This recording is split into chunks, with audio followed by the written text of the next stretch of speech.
நேத்து அண்ணாமலை அவர்கள் பத்திரிக்கையாளர் சந்திப்பில் சொல்லியிருந்தாரு. செல்வப்பிறந்தகை வந்து குற்றப்பின்னணி உடையவர். அவரு ரெக்கார்ட் ஷீட்ல இருக்காரு அப்படின்னு சொல்லியிருந்தாரு. அதுக்கு இன்னைக்கு பத்திரிக்கையாளர் சந்திப்பில் இப்போ செல்வப்பிறந்தகை என்ன சொல்லியிருக்காரு? நான் பிறந்ததுலேருந்து இப்போ வரைக்கும் என் மேலே எந்த கேஸுமே கிடையாது. பாஜகவில் தான் கிட்டத்தட்ட 200க்கும் மேற்பட்ட குற்றப்பின்னணி உடையவர்கள் உறுப்பினராக இருக்காங்க அப்படின்னு சொல்லி ஒரு குற்றச்சாட்டு முன் வச்சிருக்காரு. இதுக்கு உங்கள் பதில் என்ன சார்? சார் 43 லட்சம் உறுப்பினர்கள் இருக்காங்க சார். 200க்கும் மேற்பட்டவர்கள் குற்றப்பின்னணியில் இருக்கான்னு சொல்கிறார். எத்தனை லட்சம் பேர் இருக்காங்க? 43 லட்சம். யாராவது ஒரு சிறிய தவறுகள் செய்திருக்கலாம், செய்யாமல் இருந்து குற்றவாளியாக்கப்பட்டிருக்கலாம், உண்மையிலே செஞ்சிருக்கலாம், அதிலிருந்து வெளியே வந்திருக்கலாம், விடுதலை பெற்றிருக்கலாம், வழக்கு இல்லாமல் இருக்கலாம். 43 லட்சம் பேர் பல பகுதியில் ஆயிரக்கணக்காக சேரும்போது எங்கேயோ ஒருத்தர் இப்படி வந்திருக்காருங்கிற ஒரு சந்தேகத்தை கூட எங்களால் பார்க்க முடியாது.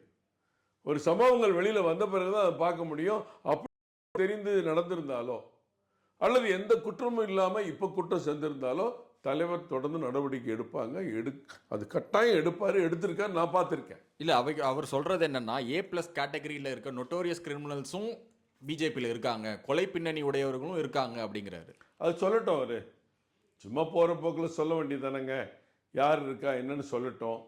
ரெண்டாவது, என் மேலே எந்த இதுவும் இல்லை, எந்த குற்றச்சாட்டு இல்லை. செல்வப்பெருந்தனுடைய வரலாறு தமிழகத்தில் திறந்த புத்தகங்க. இதில் வந்து நான் செல்வப்பெருந்தகை என்ன பெரிய தியாக பரம்பரையிலேருந்து வந்தவரா? தியாகம் செஞ்சு கட்சியில், காங்கிரஸ் கட்சியில் தலைமை பொறுப்பை ஏற்றிருக்கிறாரா?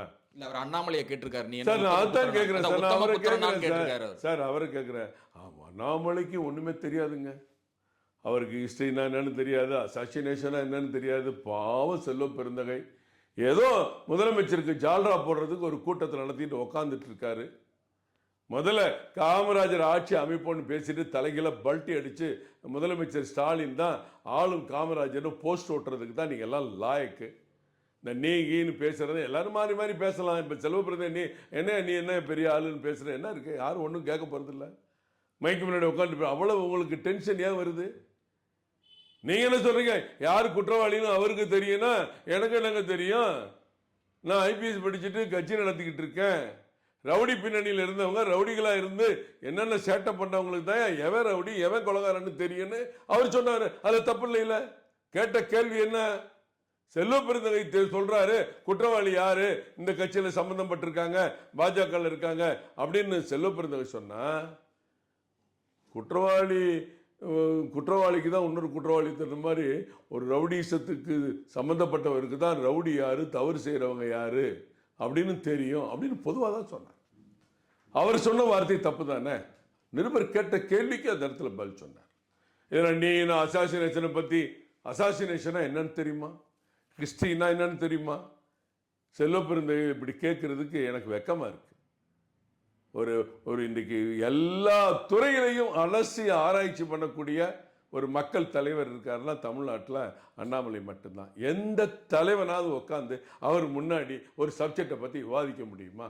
All subject, master of all subject. சும்மா அதெல்லாம் போகிற போக்கில் ஏதோ அடிக்கிற காற்றுல போய் உட்காந்துட்டு ஒரு இடத்துல தலைவரை உட்காந்து பேசிகிட்டு இருக்காரு செல்வப்பெருந்தகை. இதுக்கு நான் என்ன பதில் சொல்ல முடியும்? ஓகே, இது ஒரு பக்கம் இருந்தாலும் இயக்குனர் ப. ரஞ்சித் அவர்கள் வெளிப்படையாகவே அவர் வந்து தன்னை வந்து ஒரு திமுக ஆதரவாளராக காட்டி கொண்டவர். இப்போது இந்த ஆம்ஸ்ட்ராங் அவர்கள் இறப்புக்கு பிறகு அவர் ஆம்ஸ்ட்ராங்குடைய நெருங்கிய நண்பர், தம்பி மாதிரியான ஒரு பழக்க வழக்கத்தில் இருந்தவர். இப்போ அவர் திமுகவை வந்து எதிர்த்து ஒரு 7 கேள்வி முன் வச்சிருக்காரு சமூக வலைதளங்களில். அவர் சொல்ற முக்கிய குற்றச்சாட்டு என்னன்னா, நீங்க இந்த தலித்து சமூக நீதி பேசுறதெல்லாம் எங்களுடைய வாக்குக்கு மட்டும்தானான்னு ஒரு கேள்வி கேட்டிருக்காரு. அது உங்களுடைய கருத்து என்ன? பாவம் ரஞ்சித் இப்போ தான் புரிஞ்சிருக்கார் திமுகவை பற்றி. நல்ல இயக்குனர், நல்ல படங்களை தரக்கூடியவர், இன்றைக்கு ஒடுக்கப்பட்ட மக்களுக்காகவே குரல் கொடுக்கக்கூடிய ஒரு சிறந்த மனிதராக இருக்கார். அது தேவை. நாட்டில் ஒரு பட்டியல் சமுதாய மக்களுக்கு தொடர்ந்து குரல் கொடுக்குற தலைவர்களாக பாஜக தலைவர்கள் இருக்கிறார்கள். மோடி இருக்கிறார், அண்ணாமலை இருக்கிறார். இப்போ ரஞ்சித்தும் பேசி ராம்சாங் அவர்கள் எனக்கு அரசியல் ரீதியாக நிறையா பார்க்கல, ஆனால் பல நிகழ்ச்சியில் சந்திச்சிருக்கோம். ஒரு நிகழ்ச்சிக்கு நான் தாமதமாக போகிறதுக்கு அவரும் இருந்து வரட்டும் அப்படின்னு சேர்ந்து நாங்கள் அந்த நிகழ்ச்சியை நடத்தின ஒரு சம்பவம்லாம் உண்டு. ஒரு மரியாதைக்குரியவர். இன்றைக்கி அவர் திமுக சமூக நீதி அதெல்லாம் பாவம் ரஞ்சித் அவர்களுக்கு தெரியாது. பெருந்தலைவர் காமராஜருடைய அமைச்சரவையில் வெறும் 9 அமைச்சர் இருந்தாங்க. அதில் பொதுப்பணித்துறை இன்றைக்கும் கோவிலுக்குள் வரக்கூடாதுன்னு சொல்கிறாங்க அப்படின்னு பல இடத்துல சஞ்சலம் இருக்குது. பட்டியல் சமுதாய மக்கள் இந்த கோயிலுக்கு வரக்கூடாதுன்னு சட்ட நீதி அது இது கோர்ட்டு உத்தரவு போட்டு கோயிலுக்கு பூட்டே போடுற நிலைமை இன்னைக்கு இருக்குது தமிழ்நாட்டில். ஆனால் அன்னைக்கு பெருந்தலைவர் காமராஜர் அவர்கள் ஒரு பட்டியல் சமுதாயத்தை சேர்ந்த தலைவரை, பரமேஸ்வரன் என்பவரை, அறநிலையத்துறை அமைச்சராக்கினார். அறநிலையத்துறை எதுக்கு கேள்வி கேட்டிருக்காங்க எல்லாம், என்னங்க தலைவரை நீங்கள் பாட்டுக்கு இப்படி ஆக்கிட்டீங்க, பிரச்சனை வந்து என்னையா பிரச்சனை, அங்கே கோயிலுக்குள்ள கூட இங்கே கோயிலுக்கு கூட எல்லாரும் பேசிட்டு இருக்கீங்க. அதே சமுதாயத்தை சேர்ந்த ஒரு அமைச்சரா போட்ட இவர் கோயிலுக்கு போனா என்ன பண்ணுவீங்க, எல்லாரும் பூரண கும்ப மரியாதை கொடுப்பீங்களே, அமைச்சர் வந்துட்டாருன்னு, அப்ப அந்த மக்களை சேர்ந்து ஓட்டியா அப்படின்னு சொன்னாராம். இதுதான் சமூக நீதி. போலீஸ் துறையை தூக்கி கக்கன்ட்ட கொடுத்தார், தியாகி கக்கன்ட்ட. அப்போ ஒரே பிரச்சனை, என்னங்க அவங்கள்ட்ட போய் நீங்க போலீஸ் துறையை பட்டியல் சமுதாயம் சேர்ந்த தலைவர்கிட்ட, பட்டியல் சமுதாயம் மண்ணாங்கட்டியார், அவர் தியாகியா, அவர் ஒழுக்க சீலர். அந்த சமுதாயத்திலிருந்து ஒரு தலைவருக்கு இந்த போலீஸ் துறையை கொடுத்ததுனால போலீஸை பார்த்து கிராமத்தில் இருக்க பகுதி மக்கள் யாரும் பயப்படக்கூடாதியா, என் சமுதாயத்தை சேர்ந்தவர் தான் போலீஸ் துறை அமைச்சர்னு சமூக நீதியை நிலைநாட்டினவர் காமராஜர். அதுக்கு பிறகு வந்த எந்த திராவிட கட்சியாவது ஆட்சியாவது ஒரு பட்டியல் சமுதாய தலைவர்களுக்கு ஒரு உரிய மரியாதை கொடுத்துருக்கா தமிழ்நாட்டில்? இந்த 55 வருஷமா ரஞ்சித் அந்த வரலாறுலாம் படிக்கல. இது பெருந்தலைவர் எழுதிய வரலாறு. அதுக்கு பிறகு சமநீதி, சமூக நீதி, சமத்துவம் எல்லாம் மேடையில மட்டும்தான் இந்த திமுக பேசும். ரியலா மனசளவில் அந்த மக்களை அவங்க மதிக்கிறது இல்ல, ஓட்டு வங்கிக்கு மட்டும் பயன்படுத்துற ஒரு தலைமை தான் திமுகங்கிறது என் அண்ணன் திருமாவளவன் கூட நல்லா தெரியும். அன்பு திருமாவளவன் நல்லா தெரிஞ்சும் அரசியலுக்காக ஏதோ ஒரு சித்தாந்தத்திற்காக எல்லாரும் மாற்று வழியில போயிட்டு இருக்காங்க. ஆனால் இன்றைக்கும் அந்த அவர் நிலைநிறுத்திய சமூக நீதி தமிழ்நாட்டில் திமுக ஒரு நாள் கூட அந்த பார்டர் கூட போனதில்லை. என்னுடைய அடுத்த கேள்வி அதை நோக்கி தான் சார் இருக்கு. இப்போ படுகொலை செய்யப்பட்டு இருக்கக்கூடிய ஆம்ஸ்ட்ராங் பார்த்தீங்கன்னா திருமாவளவன் அவருக்கும் நெருங்கிய நண்பர், இந்த பக்கம் செல்வப்பெருந்தங்கைக்கும் நெருங்கிய நண்பர். 2 பேருமே தலித் மக்களுக்காக போராடக்கூடிய புரட்சியாளர்களாகவே பார்க்கப்பட்டாங்க. இந்த சூழ்நிலையில் இந்த கள்ளக்குறிச்சி சம்பவத்தை தொடர்ந்து தற்போது ஆம்ஸ்ட்ராங் கொலையுமே, இந்த பேக் டு பேக் நடக்கிற இந்த பிரச்சனைகள்ல இருந்து இவர்களால் பொது இடங்கள்ல பத்திரிகையாளர்களும் மக்களும் கேட்கக்கூடிய கேள்விக்கு பதில் சொல்ல முடியாத ஒரு காரணமும் இருக்கு. சென்ட்ரல்ல இருந்து இவர்கள் மேல பிரஷர் இருக்கனால விசிகாவும் காங்கிரசும் திமுக கூட்டணியில இருந்து 2026 விலகிடுவாங்கன்னு ஒரு கருத்து இருக்கு. இது நீங்க எப்படி பாக்குறீங்க? ஆல்ரெடி அந்த மனநிலைக்கு வந்துட்டாங்கன்னு சொல்றாங்களே.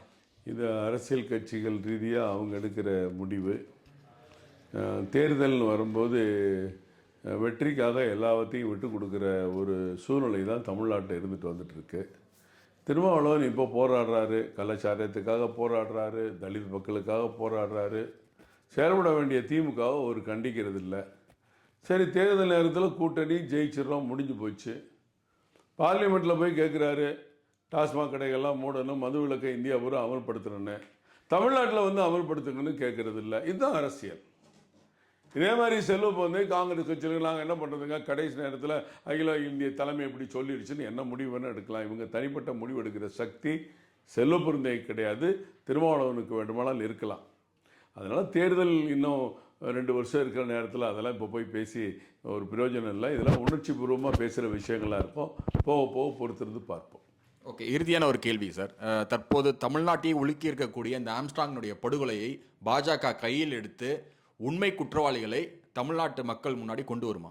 நிச்சயம் கொண்டு வரும். அதுக்கு தான் இன்றைக்கு உடனடியாக பல சம்பவங்களுக்கு பாஜக இந்த அளவுக்கு உடனடி செயல்பாடுகளை காட்டியதில்லை.